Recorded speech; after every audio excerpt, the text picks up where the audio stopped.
So the countries that have managed to go from lower income to middle income to high income, and are reasonably sized. Singapore, while I think they're a phenomenal country, extremely well managed, that has fewer lessons for us because it is much easier to manage small teams. And as I told you earlier, some of the smaller states in India have actually done phenomenally well. A Goa or a Sikkim have, I think, very high per capita incomes. So the countries are South Korea, Taiwan, Ireland, Poland. So these are countries that have gone from middle income to upper income. There are many countries like Argentina, Brazil, Hungary, Czechia, even Turkey, South Africa, which went from low income to middle income very fast and then have struggled. Right. Some because of social issues like in South Africa, and some because of economic mismanagement like in most of Latin America. So the question is, what did South Korea and Taiwan do?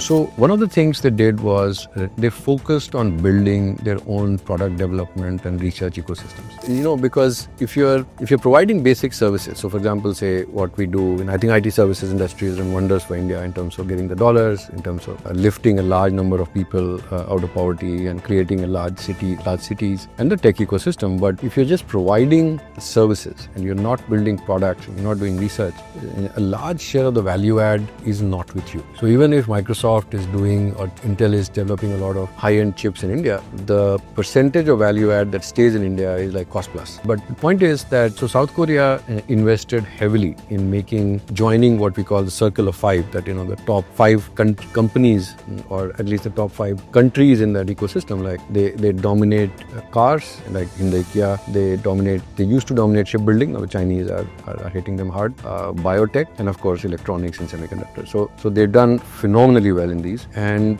so there was state-directed interventions to make sure that adequate capital was provided, that the ecosystem changes happen. But I think the most important lesson from them is that even when they were lower middle income, they invested heavily in social inputs. I would say the development of human capital.